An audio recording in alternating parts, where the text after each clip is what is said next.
ইরানের নতুন সর্বোচ্চ নেতা আয়াতুল্লাহ মোজতবা খামেনিকে হত্যা করতে মরিয়া হয়ে উঠেছে যুক্তরাষ্ট্র।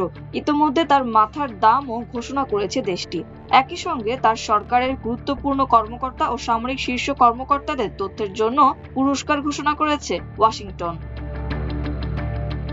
যুক্তরাষ্ট্রের পররাষ্ট্র মন্ত্রণালয়ের রিওয়ার্ডস ফর জাস্টিস কর্মসূচির আওতায় ইরানের নতুন সর্বোচ্চ নেতা মোজতবা খামেনি সহ ইসলামিক রিভলিউশনারি গার্ড কর্পস আইআরজিসির সঙ্গে যুক্ত ঊর্ধ্বতন কর্মকর্তাদের তথ্যের জন্য 10 মিলিয়ন তথা $1 কোটি পর্যন্ত পুরস্কার ঘোষণা করেছে। মার্কিন পররাষ্ট্র মন্ত্রণালয় ডিপ্লোম্যাটিক সিকিউরিটি সার্ভিস প্রকাশিত একটি ব্যানারে মোজতবা খামেনি, তার নিহত বাবার deputy chief of staff Ali Asghar Hejazi এবং শীর্ষ নিরাপত্তা কর্মকর্তা আলী লারিজানিকে ওয়ান্টেড হিসেবে তালিকাভুক্ত করা হয়েছে।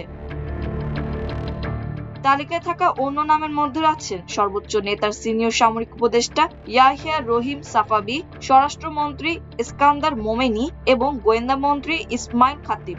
ব্যানারের নাম উল্লেখ না করে আরো 4টি পদের কথা বলা হয়েছে: সুপ্রিম ডিফেন্স কাউন্সিলর সেক্রেটারি, সর্বোচ্চ নেতার সামরিক দপ্তরের প্রধান, আইআরজিসির কমান্ডার ইন চিফ এবং ইরানের সর্বোচ্চ নেতার উপদেষ্টা। ব্যানারের তথ্য অনুযায়ী এই ব্যক্তিদের আইআরজিসির বিভিন্ন শাখা পরিচালনা ও নির্দেশনার সঙ্গে যুক্ত প্রধান নেতা হিসেবে বর্ণনা করা হয়েছে। সেখানে আরো বলা হয়, শাখাগুলো বিশ্বজুড়ে বিভিন্ন অভিযান পরিকল্পনা, আয়োজন ও বাস্তবায়নের জন্য দায়ী। রিওয়ার্ডস ফর জাস্টিস প্রোগ্রাম জানায়, এই ব্যক্তিদের সম্পর্কে অথবা আইআরজিসির ঊর্ধ্বতন কমান্ডার এবং তাদের সঙ্গে সংশ্লিষ্ট নেটওয়ার্ক সম্পর্কে কারো কাছে কোনো তথ্য থাকলে তারা এনক্রিপ্টেড মেসেজিং প্ল্যাটফর্ম বা টর নেটওয়ার্ক ভিত্তিক যোগাযোগ মাধ্যমের সাহায্যে এই প্রোগ্রামের সঙ্গে যোগাযোগ করতে পারেন। ব্যানারটিতে উল্লেখ করা হয়েছে যে যোগ্য বা গুরুত্বপূর্ণ তথ্য প্রদান করলে $10 মিলিয়ন পর্যন্ত পুরস্কার দেওয়া হতে পারে।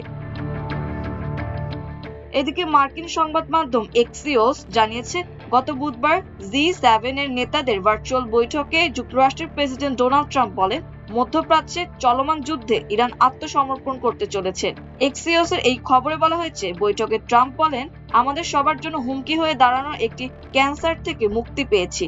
তিনি যুক্তরাষ্ট্রের ইরানে অভিযান এপিক ফিউরি এর সাফল্য নিয়েও গর্ব প্রকাশ করেন। ট্রাম্প আরো বলেন, কেউ জানে না ইরানের নেতা এখন কে, তাই আত্মসমর্পণ ঘোষণার জন্য সেখানে কেউ নেই। মাল্টিমিডিয়া ডেস্ক, আমার দেশ।